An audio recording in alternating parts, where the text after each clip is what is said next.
my experiences in hospital at that time is where it all kind of started.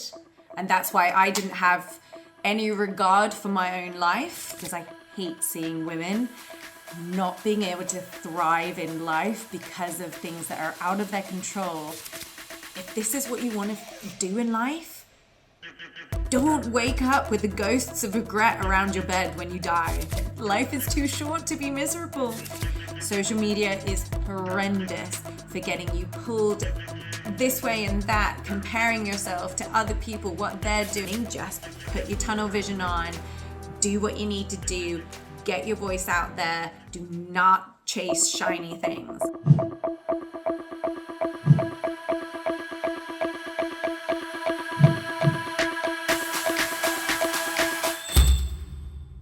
Hello and welcome to this amazing interview with Kim Black, the trauma recovery coach. In this interview, you will meet an extraordinary person who decided to help women who lived through the surgical trauma and have scars.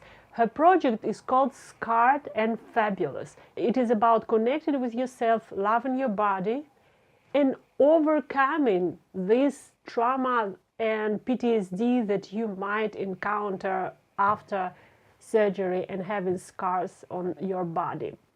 Kim has built a unique product. You will love to hear her story and you will be inspired. And I'm sure that the recommendations that Kim gives you on creating your own unique product will help you to create something that will stand out. Hello, Kim. I'm glad to see you here. Thank you very much. I'm very glad to be here. This is very exciting. It was more exciting for me to see that someone decided to solve this problem of women who are dealing with scars. Yeah, it's a passion project that's very close to my heart from my upbringing. And it's something that I've had to go through myself so many times over the years. And the more that I'm researching it, the more that I'm becoming aware that this is a huge issue that is not being dealt with within our medical systems. So the fact that women can get trauma from having surgery, there's no pre-patient care to actually have these conversations. And there's no post-patient care to have the conversation of like, oh, you may be dealing with a bit of trauma from this. You just need to be aware of this. It's normally with doctors and physios, they bandage you up. You can walk away physically fine. You'll recover. But actually the mental scars are really, really the ones that damage for a longer time. And because there's so many women out there that have this surgical trauma, lots of them feel embarrassed to actually come forward and get help, because there's so many people, so many women out there that actually have surgery and then they bounce back and it never touches them and they're fine. But for the few that it does touch, it gets right into their body and it causes like huge amounts of devastation inside. Long-term illnesses, stress, anxiety, low self-worth, and really damaging body confidence. So that is why this is so important to me, because I hate seeing women not being able to thrive in life because of things that are out of their control, that they didn't even know had affected them.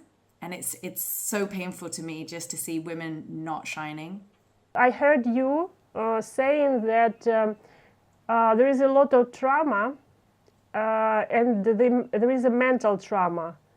What exactly people are feeling when they go through, let's say they went through the surgery or they are going to be in the surgery and they know that they will end up with scar tissue and they will be not that pretty as they were.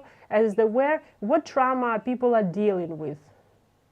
So every time somebody has any kind of incision, any kind of surgery, it causes trauma on their bodies. So your body reacts to that. And while you're underneath the under the drugs, they quite often, your brain does not compartmentalize what's actually happened to you very well. So you're very much left with signs of low self-worth. You can't look at your body. You most certainly can't touch your scars. It's a big sort of like disassociation and separation from your body. So we disconnect, basically. Did I read it on your blog or somewhere? I'm not sure, but I heard that in maybe it was in your blog that when people are going in the surgery room, although they are drugged and they don't understand what's happening, their body understands and it's in the state of shock. It remembers what happened, and it's like it was really violent. Yes. So the body copes. Did you? Is it something you know about? Yeah. Yeah. So there's a fantastic book called The Body Keeps Score, which has got a lot of information about that kind of thing in it. But yeah, it's basically all to do with kind of like our energies. And once we're taken into a theatre room, we are drugged, but our bodies are still very aware. So it's a little bit like being assaulted while you're asleep, which is a horrible way to think about it, because obviously the drugs you're given kind of like make you forget everything and everything like that. But you have to think of it like that for your body. Your body is still getting abused. Your body is still being attacked. It's being cut open. So the trauma is still there, even if you're not mentally aware of it. And the longer that you don't become kind of connected with that trauma on your body, the mental state starts to sort of get impacted by the trauma that's already physically in your body. Did you go also through this experience? Yeah, so I was born with hip dysplasia. So I was actually in hospital when I was 4 years old. And my experiences from that time, I got both my legs broken. I was cut open several times, pins in my legs. And actually from that, I had a lot of pediatric medical traumatic stress, which actually developed into PTSD because I kept finding myself back into the hospital because I relived my traumas. So every time I freak out or get worried or stressed or life is going too well, I will find a way to put myself back into hospital because it's reliving the trauma and it's reliving that safety that I used to feel as a kid being in hospital. So I am covered. I have 18 different scars now.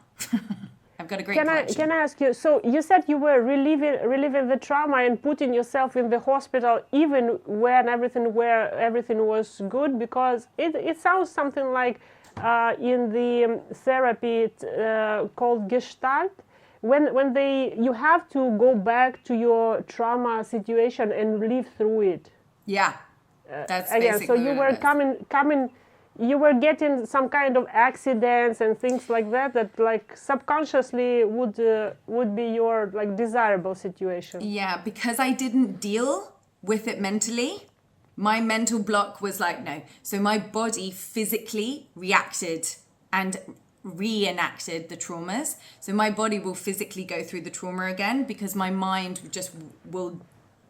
I never actually came forwards and was just like, oh, I'm traumatized. Like, this is my patterns. This is what I'm doing. These are my self-destructive behaviors.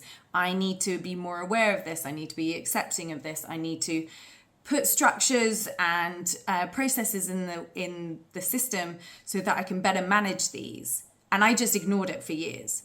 So I just ended up in the hospital again. When did you start understanding these things? So about 2 years ago. So as a result of this, you got 18 scars? Yeah, so all over my body I have 18 different scars. Quite a few of them are actually from accidents that then put me back into the hospital for surgery. And then I have my hip replacement, my hip dysplasia from when I was a kid. Yeah, I'm covered. Affectionately known like the corpse bride. Corpse bride? Is it some kind of movie that I missed?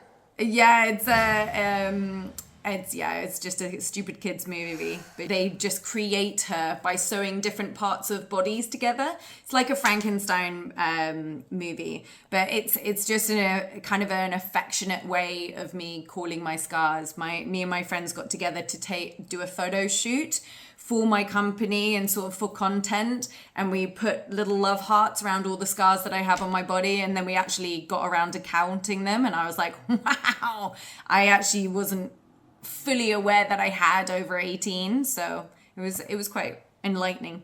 You know what? I have interrupted you when you were talking about when did you start to realize that you have to process your trauma, that you are coming back to the hospital all the time to, there should be a solution. When did you start to realize? So I've been in New Zealand for 6 years now, and I've been in the hospital every year.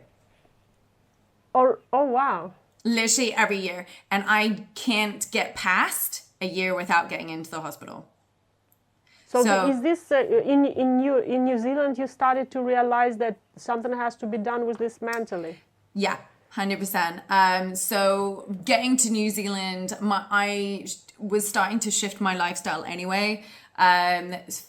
Since I was 18, like, because I'm dealing with PTSD, part of my PTSD is to like fight or flight, and I just traveled all my life, living like sort of partying everywhere, just sort of like doing a lot of extreme things because I couldn't feel, because my disassociation and my emotions were very separate to my body, and I knew that I could put my body through a lot because I survived a lot of hospital visits. So I push my body to the absolute limit, and I do stupid things because my mind is completely disassociated because I didn't deal with any of this trauma.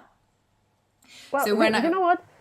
This resonates a lot with me. I think maybe it will resonate with the viewers as well. So do you say when you have this dissociation, you have numbed feelings? It's like I'm here, and then I'm actually also here. So it's like two very, very separate people. You do crazy stuff to understand that, like, that you are alive or something like that. Yeah, to feel alive. To feel alive, to feel excited. I resonate a lot. It's like, even, is it something related to PTSD? It's something related to PTSD, and it's also just related to the trauma. So when I was a kid, I learned very early on to bury my feelings and everything like that. And because the trauma switches your brain, so you are constantly in fight or flight. So it just like, you basically go deep inside yourself to protect yourself. And it just means that my ability to feel is very sort of, it takes me a long time to feel anything. But one of my friend's favorite stories is actually, I was in a lightning storm and I was next to a lake, and I was like, I'm just going to go and lie on my back and watch this lightning storm in the lake because, and I was just like, it's gorgeous. My mind was like, this is beautiful. I want to be closer to it. I want to be closer to it. Only the tiniest thing in my mind was like, this could be dangerous. I didn't for 1 second think you could be electrocuted. I went to the lake, got in, and was like, you know what? When the ducks get out, I'll get out. Then maybe it's dangerous. But actually, in the grand scheme of things, that could have very easily killed me. But I felt alive in that moment, being in the lake. But the thought of it being dangerous didn't really even cross my mind. And that's kind of like a repeating thing that I have. This reminds me a lot of myself as well. Right. Let me tell you a little bit my story also of scarring, getting my scars. I've been a person that was not understanding that there is danger at all at my young, like 20s. So as I was working on the cruise ships here in Greece, this is how I relocated to Greece later.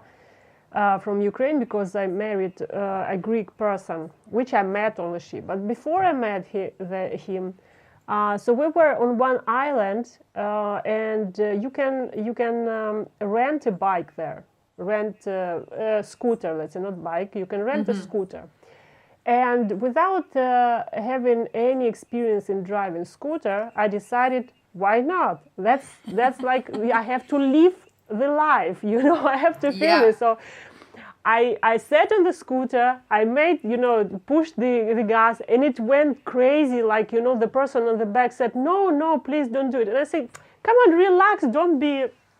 And I said Yes. something. And he trusted me. He was on the back, and I was driving, it was like so nice. And then our one more worker was on another scooter, and he had my phone. So I said, you know what? He was going to the ship back, and I say, give me the phone. And he says, we will stop, and I give you the phone. I say, oh, come on, just give me the phone like this all the way. All the way, you understand? So I have this one hand driving scooter. I have this another hand trying to get the phone. Like, this is crazy stuff. You should. And as I reached to this phone, I felt, and there was injury, and as a result, there were 2 operations, and I had a huge scar because it was like one operation over another operation, and the scars didn't heal well. So that's how I got it. And when you are saying this, I resonate with this because it looks like I was always looking for troubles, like jumping off a cliff, because it's the nice feeling, this adrenaline, looking for this adrenaline, you know what? Yeah. Is it, it was, in my case, it was related to a little bit emotional childhood, let's say. Yeah. So, I don't know. Yeah. This is how it that's because I was in hospital when I was really young. That's that experience that I had as a child before I was the age 7. That's when you're most susceptible to trauma. And my experiences in hospital at that time is where it all kind of started. And that's why I didn't have any regard for my own life. Like my self-worth and my self-worth and my thought of my life was very, very low. I was just like, live fast, die young, man. Like, I'm useless. Like, I'm not worthy of anything. So that's the kind of mental state that I was in during that time. So I was like, yeah, hell yeah. Throw me off a cliff. Let's go to Colombia by myself. Let's go to Egypt by myself. Yeah, let's hike here. 8 hours and I've got shorts on. So yeah, it's, like just these little things that you're just like, a normal person would stop and think, and you're just like, why? And I think your friends, like, they were just fond of you. She's like so lively. She's so fun and everything. And and in reality, you are dealing this time with this self-esteem. Some Huge. kind of Huge.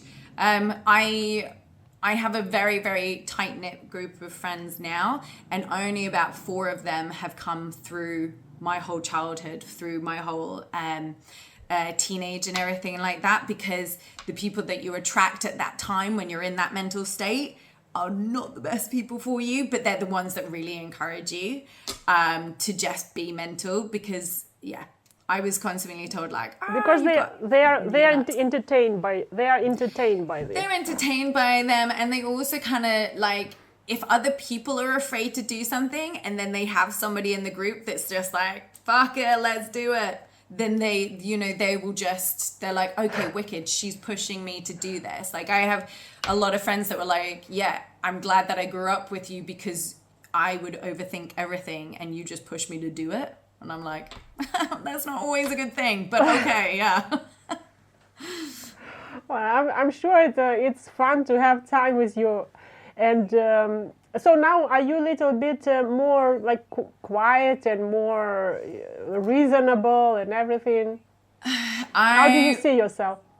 Well, I stopped drinking and stopped taking drugs, so I'm a little bit calmer, but I had to sit down with myself and be like, okay, I really like myself now. I'm very proud of the person that I am, and that was something that I really needed to sit down and be like, okay, so you have PTSD, that this is unraveled, like the reasons that you acted a certain way and how you felt that way. but you love the fact that you are die hard, like risk avert, sort of like, let's go for it. And I was just like, I don't think this is going to change who I am now, because I like who I am now. I do take one more second before I do something to go, okay, am I doing this because I just need to feel, or am I doing this because I really want to? And have I thought about the risks?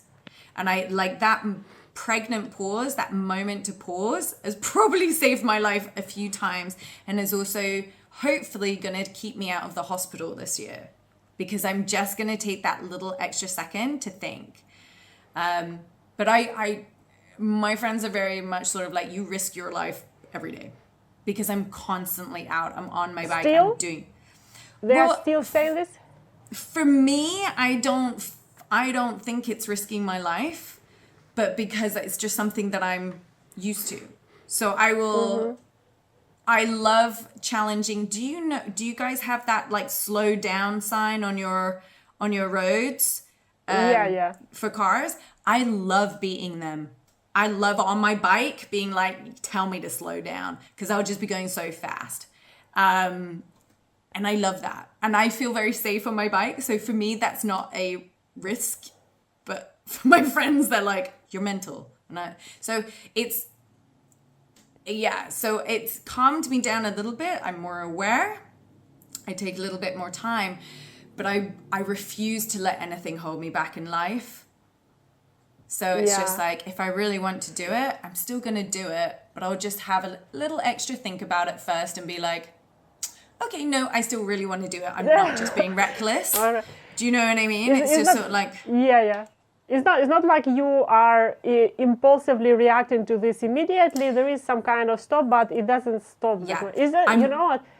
It's like when you are told you can't do it. Like, Kim, you can't do this project. And Kim says, oh, really?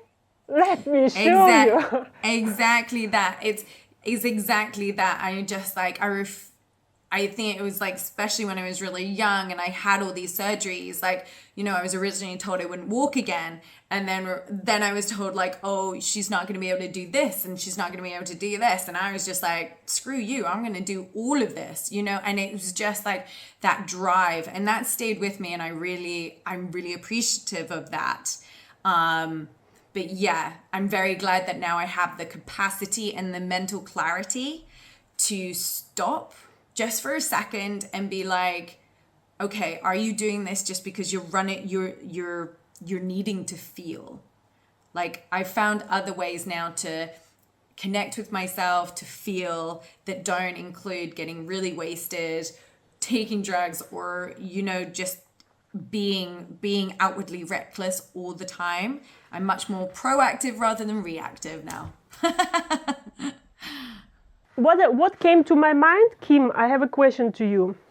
Do you think that most of people with scars are also some kind of reckless, or used to be reckless, or they have been brought to this situation?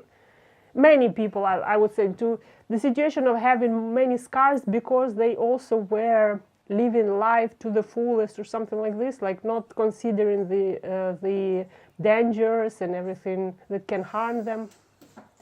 I think it will depend on when you had your scars and trauma, because obviously all of us, as we get older, we are more aware of the dangers, the scars and everything like that. So as well as having the scars and being a lot less aware of risks, that was a lot that contributed to my recklessness. I think if it happened to me now, which, I mean, it does happen to me now, I get scarred a lot right now.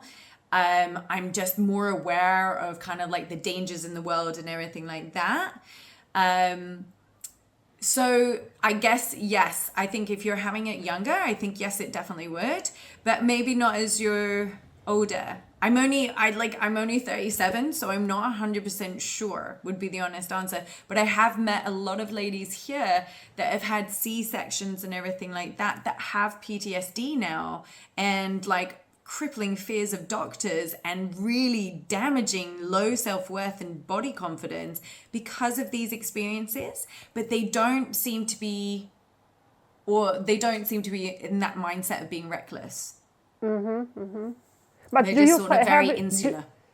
do you have in your audience those that are like you, like people who Yes. are Yeah. like Definitely. the same tribe? As I feel I'm in the same tribe. Yeah, definitely the same tribe. And actually, like my first couple of clients were basically just carbon copies of me. And they were all, like most of my clients are between end of 20s, 30s. So yes, they have had all that very much same experience and kind of recklessness. And yeah, disassociation with their bodies and stuff like that. So yeah, but I can't talk for anybody that's like over 40 because I haven't been with anybody that's over 40 yet. Do you think that it's a beautiful thing that the body heals itself so well and I able think to it's overcome this? incredible. We are incredible beings. We are absolutely amazing. I just wish that we realized that our bodies and our minds are so interconnected, because that's when our minds can do really bad damage to our bodies, because it holds trauma in your body because you're not dealing with it. So your cortisol levels are making you have like long-term illnesses, and sort of just like your body will react to the stresses in your mind. I don't know if you've ever like been a workaholic, or you've worked too long, or when you just get really, really stressed and it for a long time, and then suddenly you'll get sick, or you're like, your body will react even if you're not consciously aware of the stress that's in your mind. It's exactly the same thing about this trauma that comes from surgery. What your clients are, what brings them to you? And specifically, which pain brings them to you? It's the pain of feeling disassociated and out of control. Well, this is, when you say the pain of feeling disassociated, is already an informed opinion about themselves. It's like someone already explained to them that you are dissociated. But what if the person just doesn't know what happens? They have a scar. What pain do they feel? What issue they are dealing with when they have a scar? When they have scars, a lot of women just won't be able to look at themselves in the mirror. They won't be able to touch their bodies. They will obviously, it's very sort of like a low self-worth and a low self-esteem. And once you've been sitting in low... Why they can't touch their body? Because it's changed, because it's tender. Because if they touch their scars, it brings them back to that trauma. It sort of keeps reminding them that they're different, and that, like, a lot of women will hold their scars and think that they're very ugly. So it's constantly reminding them of this difference, of their change, of this sort of damaging to their body. And also it's like a betrayal relationship. Your body's not supposed to break. You're not supposed to need to go for surgery. And it's when your body's not working properly, or you have to have surgery, it's almost just like you've been betrayed by your body. So it's just like you don't want to look at it. Do you know what I mean? Like it's you are just you are disgusted, or you are upset with your body, like it's body. Your relationship with the body is broken. Yeah, it's a little bit like if you have a friend that upsets you, and you don't want to look in his eyes. You don't want to go and talk to them. You don't want to look at them in the eyes. It's exactly the same, because your body, it's not your body's fault, but your mind doesn't process it like that sometimes. It's just sort of like, my body doesn't work as well as everybody else's. It's also that sort of social comparison, and like, I'm broken. Like, I'm broken. I don't work right. So that's the kind of emotional attachment that a lot of women have to their scars, of just like, I'm broken. So, yeah. It reminded me also about the word hate. the word hate in my native language, it consists of the two words, I can't look at you. The hate, like if you say I hate you, what in my native language it sounds like I can't even look at you. This is like, okay. I hate you. So it means like if I hate my body, I can't look at it. Like I just don't want to have any connection. Is it the reason there is a dissociation? Yeah, it is. It's a little bit to do with that. A lot of women don't realize that it's actually their surgery that has brought about this kind of change in them. Just because it's not talked about. It's not, as I said, it's not part of the pre-patient care. It's not part of the post-patient care. Lots of women are just left to deal with it on their own, feeling confused and lost about the fact that they just don't feel right. They don't feel like they belong in their bodies, and they don't love themselves. They don't love. I imagine, like low self-esteem. I imagine that if they are in the care system, the doctor who studied 10 years to perform this surgery, he did his job. He saved your life. He improved your health. I don't think that he understands that there is anything else that should be done. Like in his mind, the doctor, all right, I have made you whole. I have made you whole. Like what else do you need? So what happens? They are in New Zealand. You say there is no support in this area. In UK, not not in the UK either. It's the emotional support, and this is nowhere near sort of like, I'm not giving doctors a bad name, nurses, everything. They are incredible people. Physiotherapists, they're amazing. They do their jobs and they do make people whole. Yeah, because they prepare of course. like the whole of their lives they prepare to help. Yeah, in this of area. course.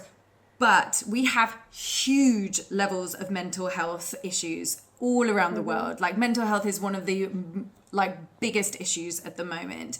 And by dealing with this trauma and making people more aware of it before they actually even have their surgery, or giving them the care and resources to deal with it afterwards, will actually reduce the amount of mental health issues throughout the country that's from this. 20% of patients have PTSD from surgery.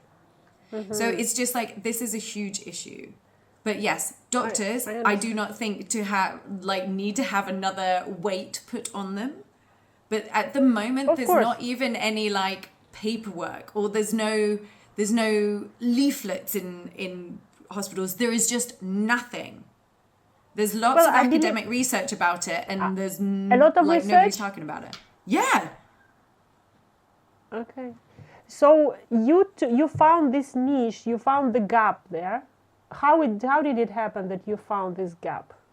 How did you understand that, well, here is the gap in the care for people, mental state after the surgery, and I'm going to fill it up? How did I figure that out? How did it happen? When did it happen? Can you recall the process? What happened? I'm asking because someone who is watching might be not able to find what they want to do. They cannot 100%. find how they can be useful in society, how they can create a product that will be really resonate with people. Such exciting product as you have. So that's why I'm asking. I knew that I wanted to help people, and I knew I wanted to be a coach. Being a doctor and everything like that is just not my jam. So going back to school and studying to be a doctor was just not my jam. But becoming a certified coach and being that motivational sort of that helping, I love seeing people thrive. And it all goes back from my original idea for the coaching was actually, I want to help women thrive. And I know that there is 1,000 different coaches doing that. So I reined back the idea and I thought, what is unbelievably unique about me? And it's something that all of my friends and my mum and everybody have told me all of my life is your mindset. When you get injured, you can recover and you can push through and you can get to the other side, and you love your body, and every scar is a story. And I'm very connected to my body. And that is just something, a system that I developed very early on, because I was in and out of hospital every year pretty much since I've been a teenager. So it's something I've had to do. So, and it's just like, and now my ability to do it has built me this incredible life, and I love it, but I hate it that I see so many women not loving their lives after they've been through surgery, because they can't navigate the emotional turmoil afterwards, because it's not talked about. So they're not aware of it. Do you have any story consequences that people have suffered because they didn't deal with this trauma of not dealing with the issue? Yeah, the consequences of dealing with the issue goes a lot more than just a one-off story, but it's how it leaks into every part of your being and every part of your decision making as you move on. But one of my clients, she has a incredible scar all the way across her abdomen, and back when that happened, afterwards she hated her body. She really felt disconnected to her body, and the reason that she had such low self-worth and so self-esteem saw her going to men that also treated her exactly like that. If you're carrying a lot of low self-esteem and a lot of self-worth, you will gravitate to people that will confirm your beliefs about yourself. She went through countless bad relationships with drug dealers, with people that abused her, with people that were manipulating her. And then once this is one of my biggest shining moments, and I am so proud of her. We've become very close friends now. But once she dealt with this trauma, and once she reconnected with her body and she started falling in love with herself, she was able to see the men for what they were, and she was able to put more trust in herself, into her decision making, and be able to see red flags a lot easier. She is now with the love of her life. She got married 2 years ago, and she's pregnant after this scar. The operation that she had was going to make her insanely difficult to get pregnant. And since she's worked through all of this trauma, all of her vomiting, all of her sicknesses, all of her stress, because she used to be, every time she got stressed, she would vomit all night. And since she's reconnected, and since she's gone through this process of reconnecting her body and her mind, she doesn't have this anymore. And she's been able to find the love of her life, and she is just thriving, and it's incredible. She's put weight on. She was stick thin. Her relationship with food was very rocky and everything like that. It literally does leak into everything.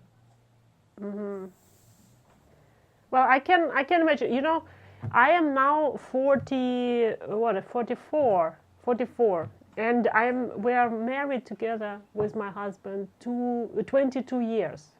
Oh wow! We don't have children, although, and we're not that passionate about this. We wanted at some point. I had some miscarriages, which I lived through, but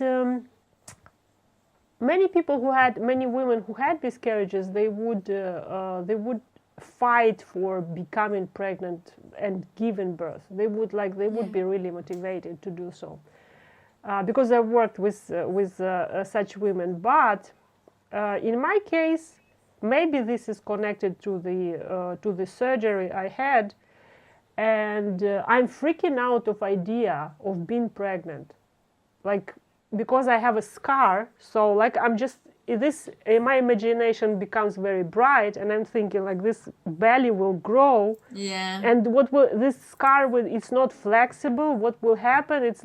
And I imagine so many horrors that maybe this fear led to, because it might be that this fear led to miscarriages, because according to my research, when woman doesn't really subconsciously doesn't want a child, although in my mind I was dreaming of this child, and it was such a big trauma of having a miscarriage, But I'm thinking now that maybe it could be connected to it, because yeah, even to this day, when I don't pursue this goal of becoming pregnant and having a child, I still, when I think of this big belly, I freak out. Yeah. Yep. That is very, very possible. And when you're telling me about that, I'm like, yeah, that because of that connection with your body and your mind, your body will react to those messages, because we are, after trauma, we are so caught in this fight or flight and these triggers in our mind. Your body will react to that. Yeah, I'm sorry, but I wouldn't be surprised. I really wouldn't be surprised. But I'm sorry that you've had so many miscarriages. That is horrendous. But yeah, it's things like that you don't even realize that it is impacting you, which is a lot of trauma from whenever it comes from. That is a big part that is missing. Is like, we don't even realize, oh, okay, we can make that little connection. We can make the little connection. And it's in making the connection and accepting it and being like aware of it, you can actually start to, okay, I can fix this. I can reconnect my brain the way it should be, and I can work through it. That is the key. So, yeah. But yes, this example is amazing. So this lady, from destroying her life by choosing wrong people in her life, changed to having a beautiful family and even giving birth. Despite, I'm sure many women, they have issues with the giving birth when they have scars. She has a similar scar as you do. The one from the belly button all the way down.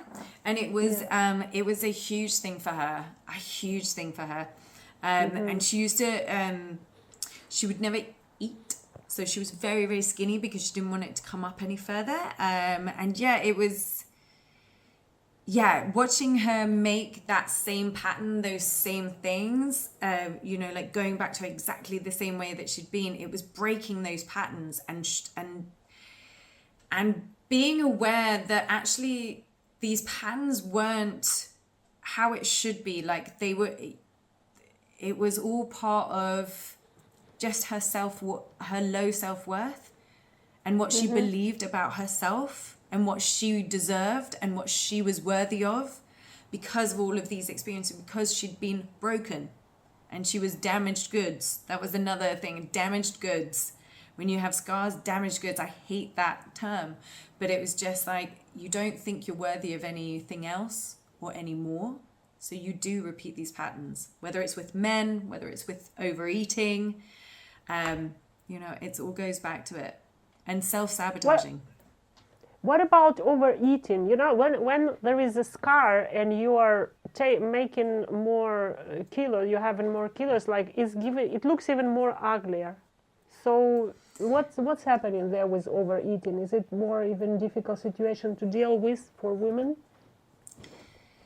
The overeating it's a comfort. It's a comfort. It's a distraction. It's a disassociation. I actually have issues with overeating. I exercise a ridiculous amount, so I manage to keep things. But as soon as I get too stressed, as soon as I get scared, I will eat. And I will eat in a completely disassociated state. So it will be my body shoveling the food in, especially sugar, but I won't be able to control myself. I literally will be screaming inside myself, stop fucking eating. And I won't listen. So I'm just very lucky that I do love exercise, so I can kind of like manage it that way. And that is something from my trauma that I am still working through today. But yeah, with the overeating, it is a comfort thing. It's almost because society is like eating is very normal. So people just don't associate that. But it is like, if you get stressed, it's a comfort. It's what you know. What are the steps to become healed from this? What are, if you would have to define just 3 steps? Just 3 steps? It would be awareness of your trauma and your triggers, reconnecting with your body, spending time with your body, and self-forgiveness and self-compassion. They're my three, 100%. How your coaching program looks like? You are taking them through these three steps, or how do you build your how do you work with people? So basically, I have an online course, and then I also have a 12-week program. So with the online course, the reason I set up an online course is because I was very aware, and from my clients that I've worked with, that actually when we're in the thick of it, and when you're actually in the depths of kind of dealing with this, the last thing you want to do is talk to somebody directly about your scars because of that embarrassment and shame, because you didn't bounce back like everybody else did. So the online course is for all of those people that are not quite at that stage. They know that something's wrong, they know that they're a little bit lost and they're frustrated, and they just feel awful and low self-esteem and everything in their bodies, but they don't want to talk about it. They just want to learn a little bit more about it. So the course basically brings them through accepting and noticing your triggers so that you can better manage them. So it's managing the trauma, and then it's also sitting down and forgiving yourself. Forgiving yourself for putting yourself through this, and then reconnecting with your mind and your body, actually spending time. You know, when I said people don't like touching their scars, they don't like looking at them. Yeah. So one of the parts of the course is actually spending time with your body, spending time touching your scars, spending time looking at your scars, and just talking, giving yourself affirmations, really sort of processing it. Basically, it's like having a conversation with yourself, with your body, separating the body and the mind, and having this very nurturing, caring conversation to reconnect and diffuse all of these fight or flight traumatic experiences. But once we've dealt with that, it's also kind of taking all of this work and being like, right, how do we get this to work for your future? How do we take this and help you thrive? Because the last thing we want is to sit in trauma for all of our lives and have it hold us back. Nobody wants to feel like shit their whole lives and not understand why. So the whole point of the course is to understand, create this connection, reconnect with your body, and then set up goals that are actually going to keep you motivated and keep you moving forward, so that you can manage your trauma but not let it hold you back in life. Which is the main focus for me, is just sort of like, lots of people just sit in their trauma, but they don't have to settle, just because you don't have to settle with it.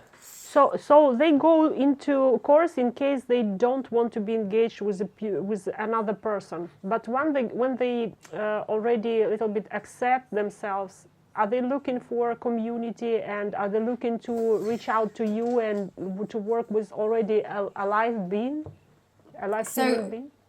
A live human being, yes. So we have a community. We have a Scarred and Fabulous community already, with women that have that same background and everything like that. But because this is quite a delicate topic and everything like that, we do have a lot of women that are just coming forwards to have a look, just to investigate and see if it resonates with them. Because that's the whole sort of social media pitch for me, is just like, it's when you find women that see a video and be like, oh my goodness, okay, that's how I feel. Oh my goodness, this resonates with me. That's when I start getting people coming forwards, asking questions. And then I open the door to the community so that people can actually talk to others about this and realize that they're not alone.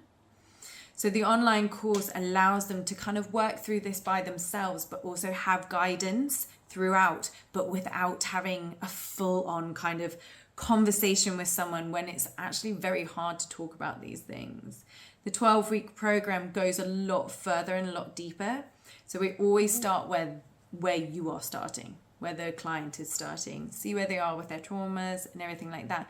Some people don't enjoy online courses. They would prefer to do it face to face, or with a real human being, to sort of like not back and forth ideas and thoughts and feelings. So it's just giving clients that full spectrum of offers. So even with the online course, I offer hybrid coaching, which just means that every section that they do, they can have a coaching call with me, and then we can work through it together. So there's just When they feel it. yeah. So there's support at every moment, depending on where you are. It's more important for me to come to you and meet you in the space that you are and give you the support and nurturing from where you start, and then help you get where you want to go, rather than pitching sort of like, yeah, you should come and talk to me about this, because I most certainly did not want to talk about my scars when they first happened. I was like, no, leave me alone. So it's building trust. It's giving people the option to deal with this on their own terms, but just with a little bit of help and a little bit of guidance. As a person with such an amazing experience, what are the 5, let's say, recommendations you would give to someone who is also starting this journey of building their own unique product? Because you do have very good unique product. And before you answer, I wanted to say that you have done a great job by you're doing your website is very good. Your blog, setting up your blog. I see you are starting your YouTube channel. Many people, they don't go through this. They drop out somewhere because it's challenging all to organize all these things and everything. 100%. So they get disappointed. If you would give them 5 recommendations out of your experience of creating your unique product, what it would be? Do the work on yourself as well. So I don't think you can be a coach without being so ready to go on the ride yourself. And a lot of the stuff that I teach is also stuff that I've had to put myself through several times so that I can actually push through and do this business. And of course I come up against limiting beliefs a lot, but it's just because I've learned how to deal with them, manage them, and push past them. So that would definitely be something that I said is just be ready to go deeper into yourself and do that work. Secondly, it's just this has to be a passion project. You have to want to help people. Do not chase the money. Do not chase the money. Okay, that's 2. I was just like, okay, that's 2. Oh, and ask for help. Ask for help. Ask for help with people that sort of just if you're not good at something, that's okay. Ask for somebody to help you. There are amazing tools and amazing people that do not cost the earth all over the internet that are really good people that will help you. 4 would be just, if this is what you want to do in life, don't wake up with the ghosts of regret around your bed when you die. That is what keeps me going. I'm just I never want to be in my deathbed surrounded by the ghosts of being oh, you wanted to do this and you didn't do it. And every time I get a bit freaked out and I stop myself doing something, I'm just God damn it, that ghost is going to be standing around my bed telling me that I didn't go for it. And it's just I'm only here once. I've got nothing to lose by doing this. And I desperately want to help women also see that their life is too short to be miserable and upset. So, yeah. And then 5th one would be, don't get distracted by shiny things. And remember, you are unique. Your message is unique. Your drive is unique. Social media is horrendous for getting you pulled this way and that, comparing yourself to other people, what they're doing. You're being offered another course. Oh, we can help you get there faster. We can do this and this.